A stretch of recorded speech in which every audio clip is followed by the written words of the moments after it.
नमस्कार दोस्तों, आज का वीडियो बहुत ही मार्मिक होने वाला है। गंगा ने द्रौपदी से क्या कहा। दोस्तों, वीडियो में आगे बढ़ने से पहले हमारे चैनल को लाइक सब्सक्राइब जरूर कर लें। कुरुक्षेत्र युद्ध के पश्चात जब पूरा कुरुक्षेत्र लहूलुहान हो चुका था, तब हर ओर शोक और करुणा का वातावरण था। वीरों के शव परिवारों की चित्कार और माताओं की व्याकुल पुकार से धरती हिल रही थी।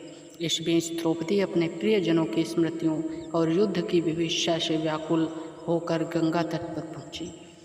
वह जहां जल में अपने आंसू बहाते हुए प्रार्थना कर रही थी, तभी वहां माता गंगा प्रकट हुई।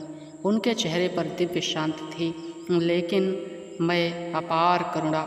लेकिन द्रौपदी ने माता गंगा को देखकर अपने हृदय का सारा बोझ उड़ेल दिया। उन्होंने कहा, माते, यह कैसा न्याय है। धर्म की रक्षा के लिए हमने इतना बड़ा युद्ध सहा, किंतु मेरे पुत्र उपपांडव, अभिमन्यु और इतने सारे कुलदीपक वीर युद्धभूमि में शहीद हो गए। मेरा जीवन शून्य हो गया। क्या यही धर्म का परिणाम है। माता गंगा ने द्रौपदी का हाथ थाम लिया और मधुर स्वर में कहा, पुत्री, तुम्हारा शोक मैं समझती हूँ। मैं स्वयं भी यह युद्ध के अपनों को खो चुकी हूँ। भीष्म जैसे तपस्वी और धर्मनिष्ठ पुत्र मेरे थे, जो इसी कुरुक्षेत्र में बाढ़ सया पर लेटे रहे। सोचो, मैं भी माँ हूँ, परंतु नियत ने विधान को बदलना मेरे लिए संभव नहीं था।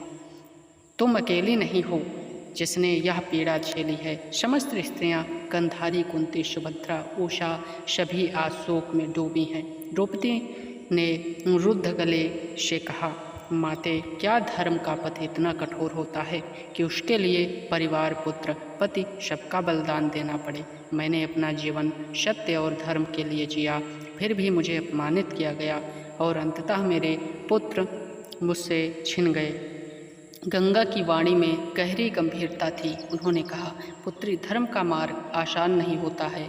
यह मार्ग अग्नि की ज्वाला जैसा है, जिससे चलने वाले को तपना ही पड़ता है। तुम्हारे जीवन का हर संघर्ष, हर पीड़ा इस बात का प्रमाण है कि तुम धर्म की आधारशिला हो। यह तुम्हें अपमान सहना पड़ा तो वह संसार को यह दिखाने के लिए था कि यह धर्म चाहे कितना भी प्रबल क्यों न हो, अंततः धर्म ही विजय होता है।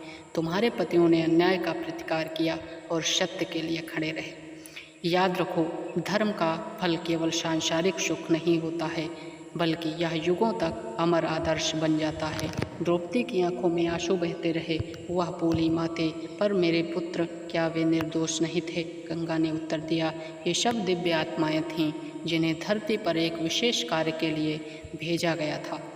उन्होंने अल्प आयु में ही वीरगति प्राप्त की और अब स्वर्गलोक में अमर हो गए हैं। तुम उन्हें खोकर शोक मत करो। वे तुम्हारी गोद में भले चले गए हों, पर यश और कीर्ति रूप में सदैव जीवित रहेंगे। एक माँ के लिए यह पीड़ा सहनीय है, किंतु तुम्हारा मातृत्व केवल परिवार तक सीमित नहीं है। तुम इस पूरे राष्ट्र की धर्म माता हो। तुम्हारे त्याग और धैर्य के आने वाली पीढ़ियाँ सीखेगी कि सत्य के लिए कैसी दृढ़ता चाहिए। फिर गंगा माता ने अपना करुणामय हाथ द्रौपदी के सिर पर रखा और कहा, याद रखो पुत्री, जो घटित हुआ वह नियत का विधान था। यदि यह युद्ध न होता तो धर्म, अधर्म, अन्याय सदा प्रबल रहते। तुम्हारा दुख युगों तक स्मरण रहेगा, किंतु साथ ही तुम्हारा धैर्य, साहस और धर्म निष्ठा भी अमर रहेगी।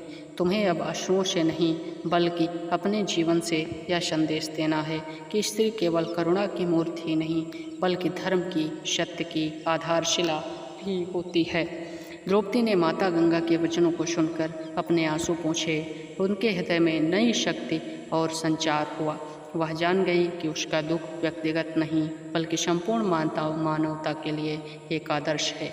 माता गंगा अंत में बोली, पुत्री, युगों तक लोग तुम्हें केवल कष्ट भोगने वाली स्त्री के रूप में नहीं, बल्कि धर्म ज्योति जलाने वाली शक्ति के रूप में याद करेंगे। तुम्हारा नाम सदैव आदर से लिया जाएगा। दोस्तों, आज का वीडियो इतना ही। मिलते हैं अगले वीडियो में। तब तक के लिए हमारे चैनल को लाइक सब्सक्राइब करना ना भूलें। धन्यवाद।